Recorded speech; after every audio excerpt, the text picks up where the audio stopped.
Vizuri na kushukuru. Ni chama cha siasa. Kama chama cha siasa, panapokuwa na uchaguzi, ushiriki katika uchaguzi ni sehemu mojawapo ya shughuli za chama cha siasa. Na katika maelezo yangu, na nilikuwa natoa wito hapa, nimetoa wito kwamba rais aweze kuchukua hatua za haraka, kukutana na wadau wa demokrasia, wakiwemo vyama vya siasa, kuweza kutazama namna gani tunaweza tukaingia katika uchaguzi wa 2025 ukiwa ni uchaguzi ulio huru na wa haki. Na tumekuwa tunajadiliana na juzi tu hapa tulikuwa tuna kikao cha TCD, ambapo TCD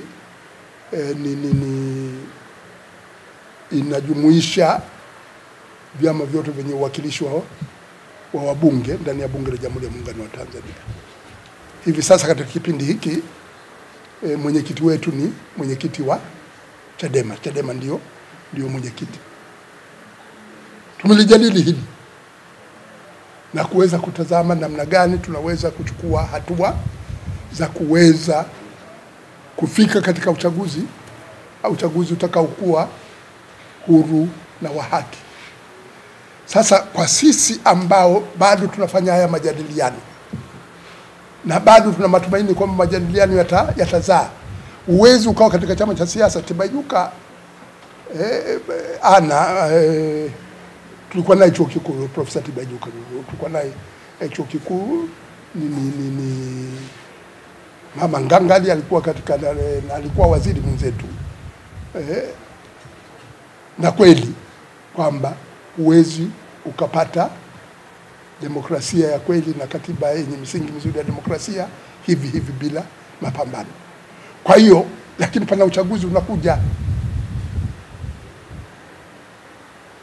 na huwezi katika mapambano ni pamoja na kushiriki kwenye uchaguzi. Huwezi ukasema kwamba haushiriki wakati una madai haya. Lazima ueleze kwamba unaingia piga ua, haki iweze kupatikana. Sasa hapa wewe unataka ukimbana mtu aeleze kwamba isipokuwa hili lisipofanyika, hapo utakuwa unajimaliza. Na ndivyo wanavyopenda kulisikia, kwamba wewe utoe nani kwamba isipokuwa hivi. Sasa kama wewe unawaeleza watu kwamba hautaingia kwenye uchaguzi, huo uhamasishaji wa kupambana ili uchaguzi huru uweze kupatikana, ili katiba mpya iweze kupatikana, utapata wapi? Kwa hiyo ni lazima utumie busara. Unafanya madai, lakini vile unasema kwamba sisi tutapambana kuweza kudai haki yetu. Sasa wewe unapoliuliza swala ni kama vile unahitaji hitimisho. Katika mambo haya ukishakuwa na hitimisho, ujue hauwezi kusonga mbele. Tunafanya marudio ya kutazama wapi tulikosea, na kuna mambo mengi tumezungumza hapa. Taarifa ya mdhibiti na CAG, taarifa hii inaonesha maeneo ambayo tunahitaji kuyarekebisha, mahala ambapo matumizi yamekuwa ni mabovu, ikiwa ni pamoja kwenye miradi ya maendeleo, lakini tunakuwa hatuyashughulikii masuala hayo. Kwa hiyo pana umuhimu sana wa kuweza kuyashughulikia matatizo yetu, kufanya marekebisho. Nimependekeza hapa kufanya mapitio ya matumizi ya serikali, kujua kama yana matatizo gani, kwa nini hatupati tija kwenye matumizi haya, public expenditure reviews, na kuweza kurekebisha. Kwa hiyo tunahitaji kuleta mabadiliko. Na ndiyo maana ni muhimu kwamba katika kipindi hiki tunachoelekea kwenye uchaguzi, Watanzania wamekuwa wavumilivu kwa muda mrefu. Tusiendelee kuamini kwamba wataendelea kuwa wavumilivu. Hali ya maisha ni ngumu. Ni lazima pawepo na sera ambazo zitawapa matumaini. Hauwezi kuwa unawadanganya tu kwamba hali ni nzuri wakati wao wenyewe maisha wanayoyaishi ni magumu. Kwa hiyo ni muhimu sana, kwa sababu Mwalimu Nyerere alikuwa anazungumza, anasema tusione kwingine kuna matatizo tukadhani mambo yaliyotokea Somalia yatatokea Somalia tu, sisi hayawezi kutugusa. Uvumilivu wa Watanzania una kikomo. Kwa hiyo ni muhimu tuweze kuingia ndani ya uchaguzi, wananchi wapate fursa ya kuelezwa matatizo ya nchi na wapate fursa ya kuchagua viongozi ambao wanaweza kuyashughulikia matatizo haya. La sivyo tunaweza kuingia katika wakati mgumu. Kama mnavyofahamu, kikao cha bunge la bajeti kinatarajiwa kuanza tarehe 8 Aprili 2025. Hii itakuwa bajeti ya mwisho ya utekelezaji wa mpango wa 3 wa maendeleo wa 2021-22 mpaka 2025-26 na mwaka wa mwisho wa dira ya taifa ya maendeleo 2025. Hata hivyo, bajeti za serikali kwa mara nyingi hazijikiti katika utekelezaji wa mpango wa maendeleo. Kama mmesikiliza hotuba za bajeti mara kwa mara, waziri hueleza na nanukuu, bajeti ya serikali imeandaliwa kwa kuzingatia dira ya taifa ya maendeleo 2025, ilani ya uchaguzi ya Chama cha Mapinduzi ya mwaka 2020, mpango wa 3 wa maendeleo wa taifa wa miaka 5, dira ya maendeleo ya Jumuiya ya Afrika Mashariki 2050, ajenda ya maendeleo ya Afrika 2063, malengo ya maendeleo endelevu 2030, pamoja na nyaraka, miongozo na makubaliano mengine ya kikanda na kimataifa ambayo Tanzania imeridhia. Ndugu waandishi wa habari, bajeti inayozingatia mlolongo wa nyaraka nyingi ni wazi kabisa haiongozwi na mpango wa maendeleo. Waswahili husema kwenye wapishi wengi mchuzi huharibika. Ukiwa na miongozo mingi unasema ndiyo inaongoza bajeti, basi bajeti hiyo inakuwa haiongozwi na mwongozo wowote. Tarehe 11 Machi 2025, waziri wa ofisi ya Rais mipango na uwekezaji Profesa Kitila Mkumbo aliwasilisha bungeni mapendekezo ya mpango wa maendeleo wa taifa kwa mwaka wa fedha 2025-26. Na waziri wa fedha Mheshimiwa Dr. Mwigulu Lameck Nchemba naye aliwasilisha bungeni mapendekezo ya mfumo wa ukomo wa bajeti ya serikali kwa mwaka wa fedha 2025-26. Katika nyaraka hizo, serikali inapanga kukusanya na kutumia jumla ya shilingi trilioni 57.04 kwa mwaka wa 2025-26, sawa na ongezeko la 13.4 ikilinganishwa na bajeti ya mwaka wa fedha unaomalizika Julai mwaka huu, Juni 30 mwaka huu, wa shilingi trilioni 50.29. Serikali inatarajia kukusanya shilingi trilioni 40.97 kutoka vyanzo vya ndani, ikiwa ni asilimia 70 ya bajeti yote. Shilingi trilioni 16 sawa na asilimia 30 ya bajeti yote zinatarajiwa kupatikana kupitia mikopo ya ndani na ya nje.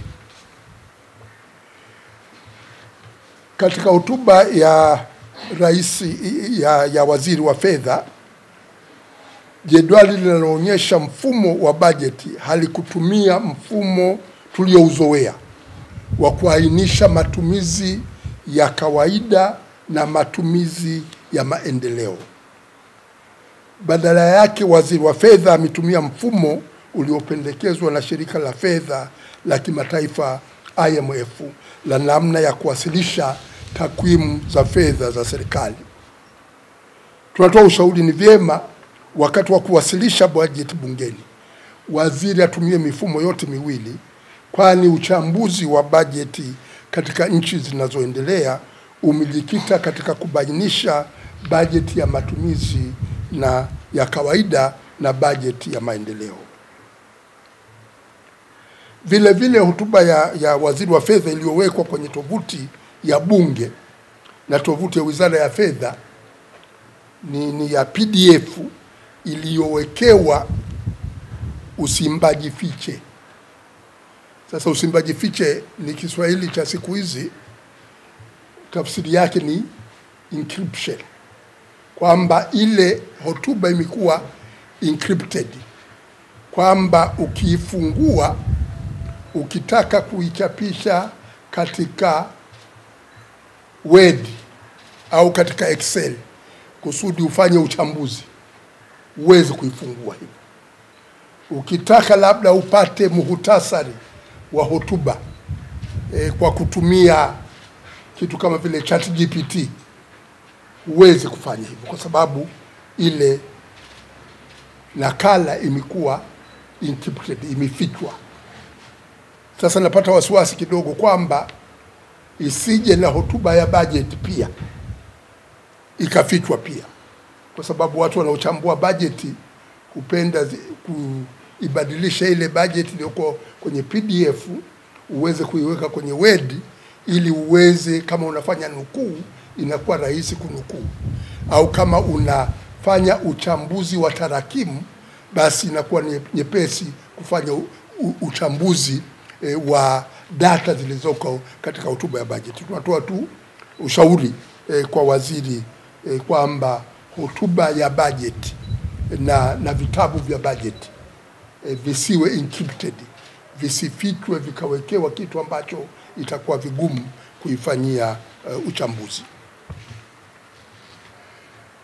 Waziri wa mipango Profesa Kitila alieleza kwamba serikali imetenga shilingi trilioni 19.5 kwa miradi ya maendeleo, ikiwemo shilingi trilioni 13 kutoka vyanzo vya ndani na shilingi trilioni 6 kutoka vyanzo vya nje.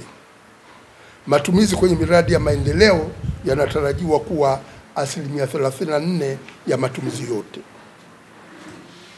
Waziri wa fedha alieleza malengo makuu ya uchumi kwa bajeti inayokuja, ambayo itakuwa kukuza pato la taifa kwa 6% mwaka 2025 badala kutoka 5.4% mwaka 2024. Mfumuko wa bei kuwa katika 3% mpaka 5%, mapato ya ndani kufikia 16% ya pato la taifa ukilinganisha na 15.8 mwaka 2024-2025. Kwa hiyo ameweka malengo mbalimbali. Pia waziri ameeleza kuwa katika bajeti ya mwaka 2025-26 athari zinazoweza kujitokeza ni pamoja na mabadiliko ya sera za washirika wa maendeleo, hususan Marekani. Hata hivyo, mfumo wa bajeti unaonyesha kuwa misaada na michango ya washirika wa maendeleo inatarajiwa kuongezeka kwa 54% kutoka shilingi bilioni 794 mwaka wa fedha wa 2024-2025 na kufikia shilingi bilioni 1225 mwaka wa fedha wa 2025-26. Kwa kuwa bajeti ya 2025 na 26 ni ya mwisho ya utekelezaji wa mpango wa 3 wa taifa wa maendeleo. Ni muafaka kwa wakati huu kutathmini mafanikio na changamoto za mpango huo. Hata hivyo, hotuba ya waziri wa mipango na hotuba ya waziri wa fedha hazikufanya hivyo na hazielekei kuwa zitafanya hivyo kwenye hotuba ya bajeti. Mpango wa 3 wa maendeleo ya taifa ni wa mwisho katika utekelezaji wa dira ya taifa ya maendeleo 2025. Dira hii ilikuwa na lengo la kuipeleka Tanzania kwenye uchumi wa kipato cha kati unaotegemea viwanda. Mpango huu umejikita katika kujenga uchumi shindani wa viwanda kwa maendeleo ya watu. Mpango wa 3 ulizingatia kuhamasisha matumizi ya teknolojia na ubunifu katika viwanda, kukuza ushiriki wa sekta binafsi katika maendeleo, kuhakikisha maendeleo jumuishi na shirikishi kwa jamii yote. Malengo makuu ya mpango wa 3 ilikuwa kuendeleza mafanikio ya awali kuwa nchi ya viwanda na uchumi wa kipato cha kati, kuwekeza katika sayansi, teknolojia na ubunifu ili kuongeza tija na ushindani wa uchumi, kukuza uwekezaji na biashara kwa kuifanya Tanzania kuwa kitovu cha uzalishaji katika Afrika Mashariki na Afrika ya Kati, kuimarisha sekta binafsi kama mshirika mkuu wa maendeleo, kuongeza mauzo ya bidhaa na huduma nje ya nchi, kuhakikisha maendeleo yanawafikia wananchi wote, hasa wanawake, vijana na makundi maalum, kuimarisha utawala bora na usimamizi wa rasilimali, kuhakikisha ugharamiaji wa maendeleo unazingatia mapato ya ndani na matumizi bora ya fedha za umma. Lengo kuu la mipango yote 3 ya maendeleo ya taifa ilikuwa kukuza uchumi na kuubadilisha kuwa uchumi wa kisasa wa viwanda utakaoongeza ajira na kutokomeza umaskini. Mpango wa 3 ulipanga ukuaji wa uchumi ufikie angalau 8% kila mwaka.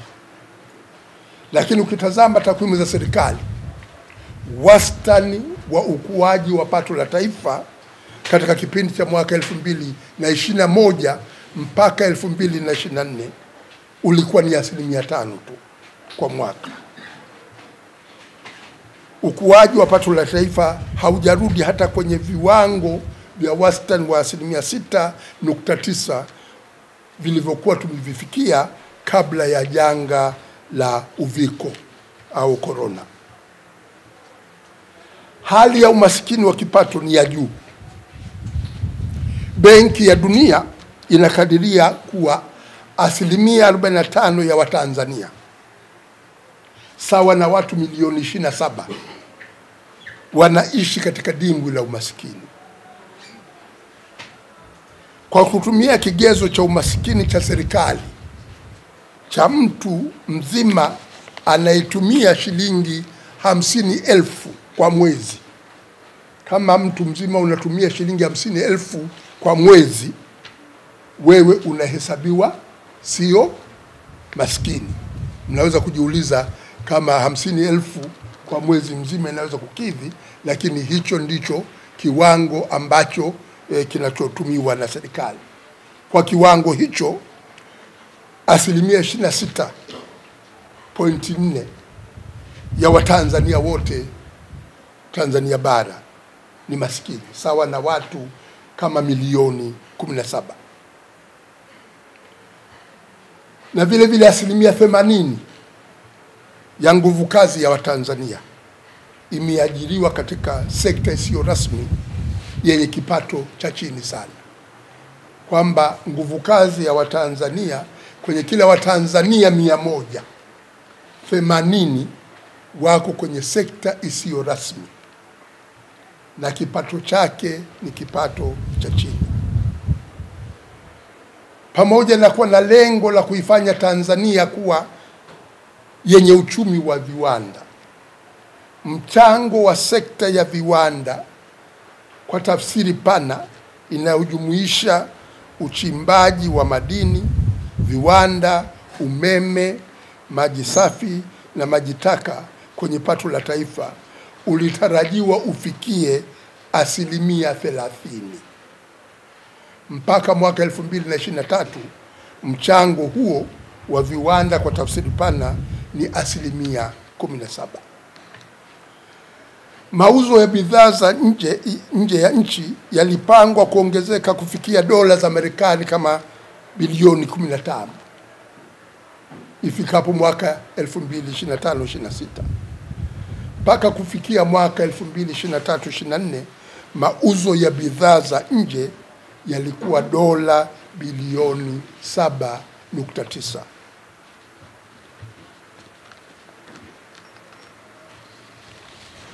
Kimsingi hatujafanikiwa kujenga uchumi wa viwanda. Mchango wa sekta ya viwanda kwa tafsiri pana au kwa tafsiri finyu, manufacturing kwenye Kiswahili, hatuna tofauti ya neno industry na manufacturing. Industry tunaita viwanda na manufacturing pia tunaita viwanda. Sasa viwanda kwa tafsiri finyu ya manufacturing, uzalishaji viwandani. Mchango wa sekta ya viwanda katika pato la taifa umepungua kutoka 9.4% mwaka 2012 na kufikia 7% mwaka 2023. Ukuaji wa sekta ya viwanda 2021 mpaka 2023 ulikuwa wastani wa 4.4% kwa mwaka. Mpango ulitarajia kwamba sekta ya viwanda ikue kwa 12% mpaka 15%, lakini imekuwa inakuwa kwa 4.4% tu. Kwa hiyo wito wetu, hotuba za bajeti mwaka huu zichambue sababu ya kutofanikisha malengo ya mpango wa 3 wa maendeleo. Isiwe tena hotuba ni porojo za kumsifia mama, za kueleza porojo za CCM, lakini watueleze kwa nini hatujafikia malengo ya mpango wa 3 wa maendeleo ya taifa. Utaratibu wa zamani wa hotuba za bunge la bajeti ulianza na hotuba ya waziri wa mipango na kufuatiwa na hotuba ya waziri wa fedha kueleza hali ya uchumi na utekelezaji wa mipango ya maendeleo na mapendekezo ya mapato na matumizi. Hivi sasa hotuba hizi, hotuba za waziri wa fedha na hotuba ya waziri anayeshughulikia mambo ya mipango, huwa ni hotuba za mwisho kwenye bunge la bajeti. Hotuba ya mwanzo anayefungua dimba huwa ni waziri mkuu, ambaye anaeleza utekelezaji wa mipango ya serikali kwa ujumla. Ili kuwatendea haki wa Tanzania, tunatoa wito hotuba ya waziri mkuu ianze kutoa ufafanuzi wa kwa nini malengo ya mpango wa 3 wa maendeleo hayajafikiwa na hayatafikiwa. Na mawaziri wa sekta pia wajikite katika kuwaeleza Watanzania kushindwa kwa serikali kutekeleza mpango wa 3 wa maendeleo katika sekta zao. Kwa hiyo tunaposikiliza hotuba za bajeti, tunahitaji tupate maelezo kutoka serikalini kwa nini serikali imeshindwa kufanikisha utekelezaji wa mpango wa 3 wa maendeleo ya taifa. Ndugu waandishi wa habari, kama mnatazama takwimu, serikali imetoa toleo la mwisho la takwimu za akaunti za taifa 2024 mwanzoni mwa mwaka huu. Ukizichambua takwimu hizo zinaonyesha kuwa wastani wa matumizi ya kawaida, kwa Kiingereza wanaita consumption expenditure, ya Mtanzania yamepungua mwaka 2022 na mwaka 2023, kwamba takwimu hizi zinathibitisha hali ngumu ya maisha ya Watanzania. Matumizi ya kawaida, consumption expenditure kwa Kiingereza, yamepungua mwaka 2022 na mwaka 2023, ambazo hizo takwimu ndio zinaishia hapo. Kwamba watu wanapolalamika kwamba hali ya maisha ni ngumu, hiyo hali ngumu ya maisha inathibitishwa pia na takwimu za serikali. Na walioathirika zaidi na kupungua huku kwa matumizi ya kawaida ni Watanzania wenye kipato cha chini. Hata hivyo, pamoja na kupungua kipato hicho, Waziri wa Fedha katika hotuba yake ya ukomo wa bajeti anawashauri wabunge wenzake, na ninanukuu, wabunge wenzake kutembea kifua mbele na kunadi mafanikio ya sera za awamu ya 6. Mafanikio ambayo kitakwimu yanaonesha kwamba matumizi ya kawaida ya Mtanzania yamepungua mwaka 2022, yamepungua mwaka 2023. Vile vile akaunti za taifa zinaonesha Tanzania inawekeza zaidi ya 40% ya pato la taifa katika miaka 2020 mpaka 23. Kama uwekezaji huu ungekuwa na tija, pato la taifa lingeongezeka kwa zaidi ya 10%. Lakini pato la taifa limekuwa linaongezeka chini kidogo ya 5%. Rwanda yenye uwekezaji wa 25% katika kipindi hiki, wamewekeza 25% ya pato la taifa. Sisi tumewekeza 40%. Uchumi wa Rwanda umekuwa kwa wastani wa 6.7%. Uwekezaji wao ni mdogo kama sehemu ya pato la taifa, lakini uchumi wao unakuwa kwa kasi kubwa kuliko uchumi wetu, ambao takwimu za serikali zinaonesha uwekezaji wetu ni 40%.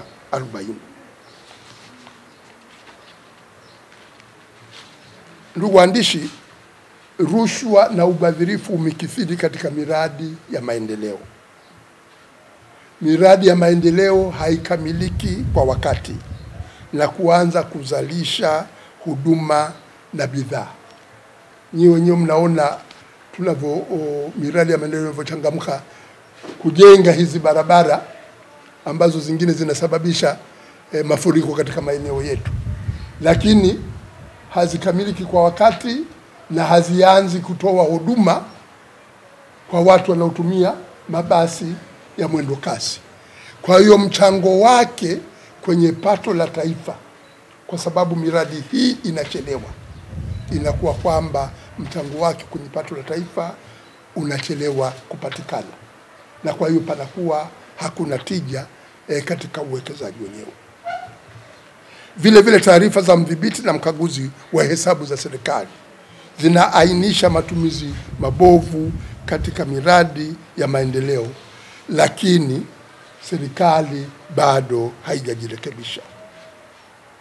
Tunatoa wito serikali kwa kushirikiana na taasisi za kimataifa ikiwemo Benki ya Maendeleo ya Afrika, Benki ya Dunia, Shirika la Fedha la Kimataifa lifanye uchambuzi wa kina. Kwa sababu gani uwekezaji mkubwa katika miradi ya maendeleo umekuwa hauna tija nchini Tanzania. Katika uongozi wa awamu za nyuma, hususan wa Rais Mkapa na kwa kiasi kidogo pia wa Rais Kikwete, kulikuwa na utaratibu wa kuchambua kwa kina matumizi ya serikali, public expenditure reviews, ambapo unachambua matumizi ya serikali yanayoenda sekta mbalimbali yanatija kiasi gani. Utaratibu huu toka awamu ya 5 uliachwa. Ni vyema tukarejea utaratibu wa kuchambua matumizi ya serikali na kuweza kujua tija ya matumizi hayo. Kuhusu swala zima la malengo ya maendeleo endelevu, ndugu waandishi wa habari, waasisi wa chama chetu cha CUF katika tamko lao la awali kabisa mwaka 1992 walieleza, na ninanukuu, kuwa nchi yetu ni tajiri katika mali ya asili zilizomo ardhini, majini na hewani. Mali ya asili hizi zinaweza kutumiwa kwa manufaa na maslahi ya wananchi wote.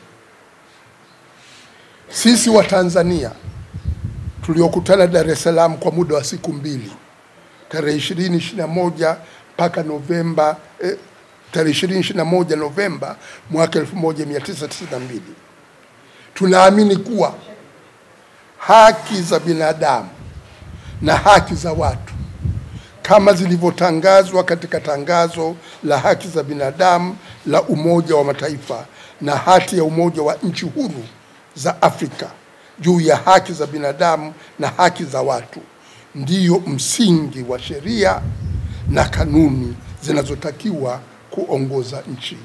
Mwisho wa kunukuu. Toka kuasisiwa sera, falsafa na kauli mbiu ya CUF ya haki sawa kwa wote zimejikita kuhakikisha kuwa kila Mtanzania ana haki za kiuchumi, kisiasa, kijamii, utamaduni na mazingira. Malengo ya maendeleo endelevu ni ufafanuzi wa kina wa tangazo la haki za binadamu la Umoja wa Mataifa la mwaka 1948. Sera za CUF zimejikita kufanikisha malengo ya maendeleo endelevu hata kabla ya malengo hayo kutangazwa rasmi na Umoja wa Mataifa mwaka 2015.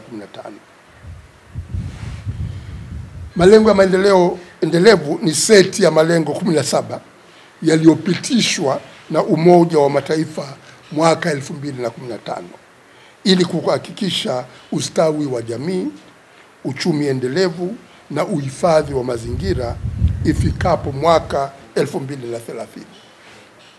Tanzania kama mwanachama wa Umoja wa Mataifa imeridhia kuyatekeleza malengo haya ya maendeleo endelevu.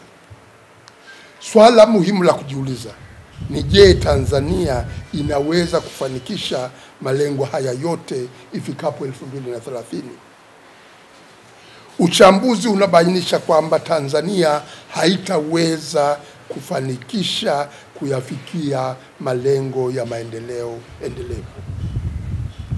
Utafiti wa Profesa Jeffrey Sachs na wenzake unaonyesha kuwa Tanzania ni nchi ya 130 kati ya nchi 167 katika utekelezaji wa malengo ya maendeleo endelevu.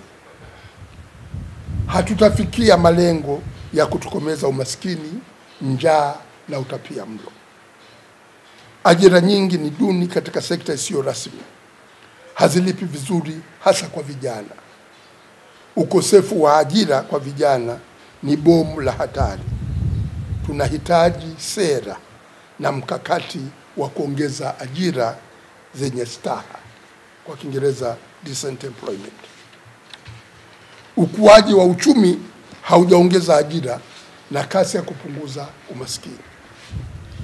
Ili kupambana na umaskini, CUF imependekeza kuanza kutekeleza hatua kwa hatua sera ya kipato cha msingi kuwa ni haki ya kila Mtanzania.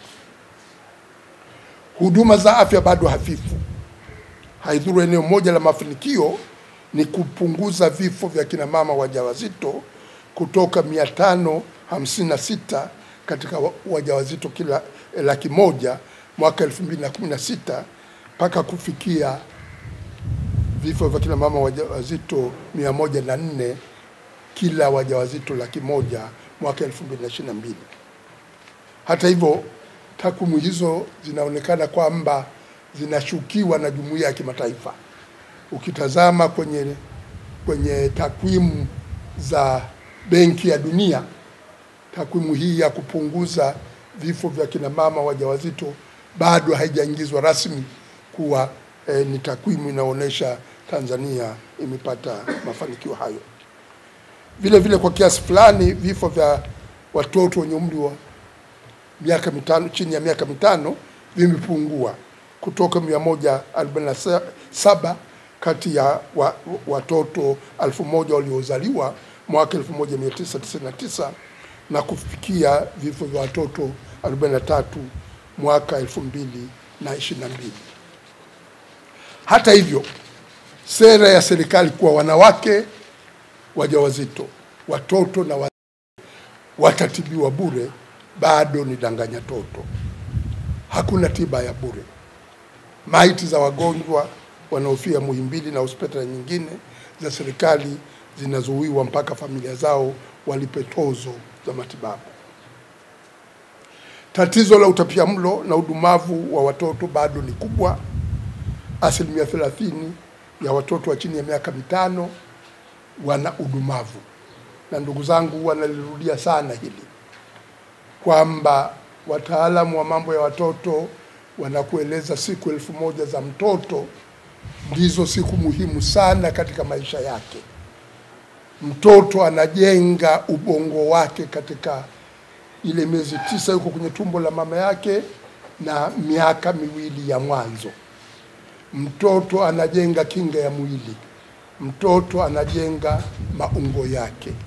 Kukosa lishe bora kwa kina mama wajawazito na watoto ni jambo ambalo tunawahukumu watoto hawa.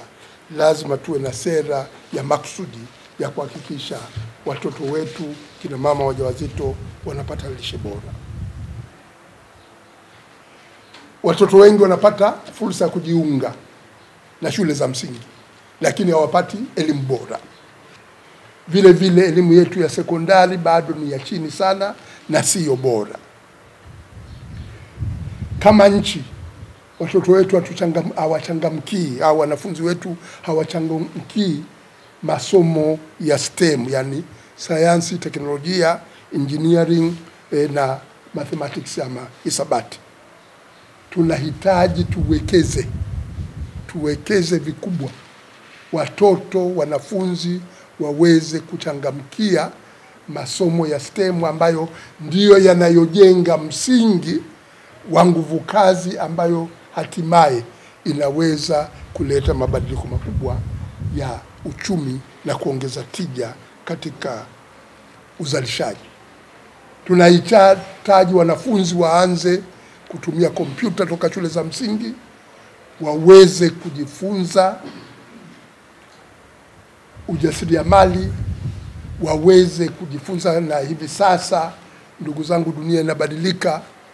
Hii akili mnemba au artificial intelligence ni jambo ambalo litabadilisha taratibu za uchumi wa dunia. Lazima tuwekeze kwenye elimu, watoto wetu waweze kuanza kujenga uwezo wa kutumia kompyuta, wa kutumia akili mnemba. Matumizi ya kompyuta ni sawa na mtoto kumfundisha lugha. Mtoto mdogo ni mwepesi kujua lugha kuliko mtu mzima. Kwa hiyo tunapowekeza kwenye elimu ya watoto, kuwafanya waweze kuanza kutumia kompyuta, tunawekeza kwa maendeleo ya baadaye ya nchi yetu ya Tanzania. Pamoja na kuwepo kwa sera za elimu bure ambao wazazi na walezi wengi wanauona ni wimbo mtupu, hali halisi kwenye shule za msingi za umma kote nchini ni nzito sana kwa wazazi na walezi. Kila siku, kila mwanafunzi ulazimishwa kupeleka kati ya shilingi 800 mpaka 1500, hususan katika maeneo ya mijini, kwa michango mbalimbali. Wanafunzi wa madarasa ya mitihani kitaifa, darasa la 4, darasa la 7, hulazimishwa kuchangia shilingi 2000 kila wiki kwa ajili ya mitihani ya mwisho wa wiki. Huu ni mzigo mkubwa kwa wazazi na walezi, hususan wanaosomesha zaidi ya mtoto mmoja. Na kuna wakati mwingine watoto naambiwa hawawezi kuketi kwenye mitihani ikiwa bado hawajakamilisha malipo. Kama elimu inagharamiwa na serikali, basi iwe bure kweli kweli kwa wazazi, sio kutufungia ngulai kwamba unasema elimu bure, lakini ile michango ambayo wanatozwa watoto inakuwa ni michango mingi, mpaka watoto wengine wanashindwa kuendelea na shule. Ndugu zangu, wakati tunaelekea kwenye hotuba za bajeti, Marekani imechukua sera ambazo zinaleta mgogoro mkubwa katika uchumi wa dunia. Rais Trump ameweka ushuru wa forodha kwa nchi zote zinazofanya biashara na Marekani. Tanzania imewekewa ushuru wa forodha wa 10%, ambao ndio ushuru wa chini. Maana ushuru wa Marekani sasa wameweka katika nchi zote unaanzia 10%. Sasa sisi tumewekewa 10% kwa sababu hatuuzi bidhaa nyingi Marekani ukilinganisha na Marekani wanavyouza bidhaa zao hapa nchini. Takwimu za hali ya uchumi wa taifa zinaonyesha kwamba mwaka 2023 tuliagiza bidhaa toka Marekani zenye thamani ya dola milioni 378 na tuliuza Marekani bidhaa zenye thamani ya dola milioni 98. Kwa hiyo Marekani ilikuwa na ziada katika urari wake wa biashara na Tanzania wa dola milioni 280.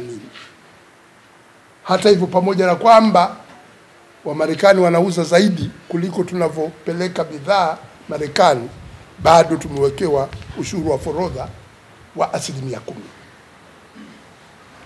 Sera ya ushuru wa forodha ya Rais Trump imevunja mikataba na taratibu za biashara za kimataifa. Marekani ilikuwa imekubaliana na nchi za Kiafrika katika makubaliano ya AGOA ambayo kwa kipindi sasa yanamalizika mwishoni mwa mwaka huu 2025, kwamba nchi za Kiafrika zitauza bidhaa zake bila ushuru wa forodha. Lakini mkataba huu wa AGOA umevunjwa. Vile vile Trump amevunja mikataba na taratibu za shirika la biashara la kimataifa World Trade Organization, na amevunja mikataba ya biashara ya Canada na Mexico na Marekani. Amevunja mikataba yote, na kwa kweli ana uvuruga utandawazi. Sera za Rais Trump zimesababisha kuporomoka kwa bei ya hisa za makampuni. Masoko ya hisa duniani kote yameanguka toka kutangazwa kwa ushuru wa forodha na rais wa Marekani, na wanachumi wanatabiri kwamba kutakuwa na anguko la uchumi wa dunia. kwamba kutakuwa kwa Kiingereza naita recession. Bei za bidhaa zetu tunazouza nchi za nje zina hatari ya kuporomoka, isipokuwa bei ya dhahabu, ambayo bei ya dhahabu imekuwa inaongezeka kwa sababu panapokuwa na matatizo katika soko la mitaji, watu wenye akiba zao huwa wanakimbilia kununua dhahabu ili kuweza kulinda utajiri wao. Kwa hiyo bei ya dhahabu wakati wa mitikisiko hii, bei ya dhahabu inaongezeka. Na sasa bei ya dhahabu imeongezeka na imezidi dola 3,000 kwa ounce moja. Sasa tatizo letu, mikataba yetu ni mibovu. Wanaweza kunufaika na ongezeko hili la bei ya dhahabu itakuwa ni makampuni yanayochimba dhahabu Tanzania, kuliko kusema kwamba sisi kama Watanzania na serikali itaongeza mapato kwa kiasi kikubwa. Sera za project 2025 ndiyo inayoongoza serikali ya Marekani hivi sasa. Kuna wahafidhina waliandaa sera ambazo wanahitaji, kama Trump atashinda au kiongozi yoyote wa Republican atashinda, basi sera hizo ndio zimuongoze katika utekelezaji. Wakati wa kampeni Trump akasema hajui habari ya project 2025, lakini toka ameingia madarakani ni hizo sera za project 2025 ndizo ambazo zinazomuongoza. Na katika mapendekezo ambayo yamo katika sera hizo ni pamoja na Marekani kujitoa kwenye Benki ya Dunia na kwenye shirika la kimataifa la fedha IMF, na vile vile kupunguza michango yoyote ambayo na kuondoa michango yoyote ambayo Marekani inatoa kwenye taasisi za kimataifa. Sasa inawezekana kabisa serikali ya Marekani chini ya Trump ikajitoa na kuleta mgogoro katika hizi taasisi za kimataifa. Kwa hiyo inatubidi kama nchi tuweze kuwa na mkakati wa diplomasia ya kiuchumi ya Tanzania ambayo itajenga kuimarisha uhusiano wa kiuchumi kikanda katika bara la Afrika, na vile vile pia muhimu kuweza kuimarisha uhusiano wa kiuchumi na nchi ambazo bado zinathamini mahusiano ya kimataifa ya uchumi, ikiwemo Umoja wa Ulaya pamoja na Jamhuri ya Watu wa China. Lakini lazima tuweze kuwa na mkakati wa ndani ya nchi. Vile vile kwa kuwa Tanzania haiuzi bidhaa nyingi Marekani na kwingine, na ushuru utakaotozwa Tanzania ni 10%, ukilinganisha na ushuru ambao utakaotozwa China, mfano 54%. Vietnam wanatozwa ushuru wa 46%. Malaysia na Indonesia wanatozwa ushuru wa 32%. Afrika ya Kusini wanatozwa ushuru wa 31%. Na nchi ndogo maskini Lesotho inatozwa ushuru wa 50%.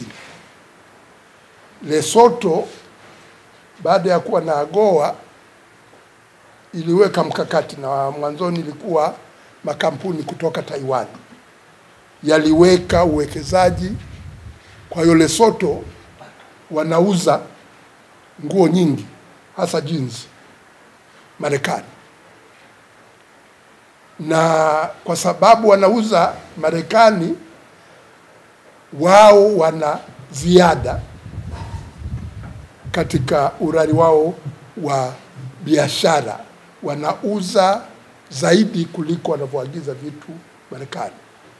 bila huruma, bila kutazama kwamba Lesotho wenyewe ni nchi maskini, na pamoja na kwamba inauza vitu vingi, lakini mauzo yake sio zaidi ya dola milioni 200-250, lakini imewekewa ushuru wa forodha wa 50%. Kwa hiyo Tanzania pia tunaweza tukaweka mkakati katika mazingira haya, na kwa kuwa hatuuzi bidhaa nyingi nchi za nje, tuweze kukaribisha wawekezaji wa viwanda vitakavyotengeneza bidhaa za kutumia nchini, lakini pia za kuweza kuuza kwenye kanda yetu na vile vile kuuza nchi za nje. Kutakuwa na viwanda kutoka China ambao wanataka kuendelea kuuza bidhaa zao Marekani na kwingine. Sisi hapa ushuru wetu wa forodha utakuwa ni mdogo, na bado tunauza kidogo sana nchini Marekani.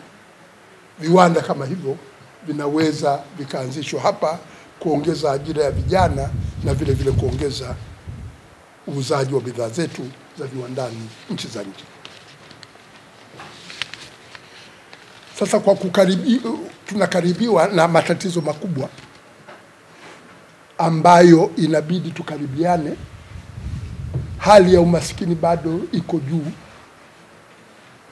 Mfumo wa uchumi kimataifa unaweza kuingia katika mdororo wa uchumi. Kwa hiyo kama nchi tunahitaji kuweza kuwa na serikali ya umoja wa kitaifa ili tuweze kuwa na mshikamano wa kuweza kukabiliana na matatizo yanayotukabili. Ukizingatia lengo la kukamilisha upatikanaji wa katiba yenye msingi imara wa demokrasia, kutafsiri dira ya taifa ya maendeleo mwaka 2050 kuwa mpango wa maendeleo wa muda mrefu na muda mfupi, kukabiliana na changamoto za kufanikisha malengo ya maendeleo endelevu katika kipindi ambacho uchumi wa dunia unayumba, ni muhimu kuwa na mshikamano wa dhati wa kitaifa. Mwaka huu ni wa uchaguzi mkuu. Ni muhimu uchaguzi huu ukawa huru na wa haki, na tusirudie yaliyofanyika katika uchaguzi mkuu mwaka 2020 au uchaguzi wa serikali za mitaa 2019 na 2024. Ni muhimu kwa haraka iwezekanavyo rais akutane na wadau muhimu wa uchaguzi kufikia muafaka wa kuhakikisha kwamba uchaguzi wa 2025 unakuwa huru na wa haki. Msimamo wa CUF ni kuunda serikali ya umoja wa kitaifa kwa kuzingatia taratibu za kikatiba baada ya uchaguzi kukamilika, na upatikanaji wa katiba inayotokana na maoni ya wananchi kuwa ni jambo la awali kabisa kulifanyia kazi. Kuweka mkakati wa kutekeleza mipango na programu za taifa zitakazofanikisha ndoto ya Watanzania ya kuwa na nchi yenye haki sawa kwa wote na iliyofanikiwa kutokomeza umaskini na kumhakikisha kila mwananchi ana kipato cha msingi cha kukidhi mahitaji yake. Tunatoa wito kwa Watanzania na ndugu zangu waandishi wa habari kwamba CUF, chama cha wananchi, kina sera za kuwakomboa Watanzania kisiasa, kiuchumi na kijamii, na kujenga nchi yenye haki sawa na furaha kwa Watanzania wote. Katika kipindi hiki cha kuelekea kwenye uchaguzi mkuu, naendelea kutoa wito kwa wananchi kuendelea kujiunga na CUF, kujitokeza kugombea nafasi za udiwani, uwakilishi, ubunge, urais wa Zanzibar na urais wa Jamhuri ya Muungano. Kushiriki katika uchaguzi kuna gharama. Tunatoa wito kwa wanachama na wananchi kwa ujumla kukichangia chama chetu kwa hali na mali ili kiweze kushiriki kikamilifu kwenye uchaguzi mkuu ujao. Haki sawa na furaha kwa wote. Haya ndiyo nilokuwa nayo leo kuweza kuwaeleza Watanzania na kupitia kwenu pia Watanzania wote waweze kujua kauli ya CUF. Asanteni sana.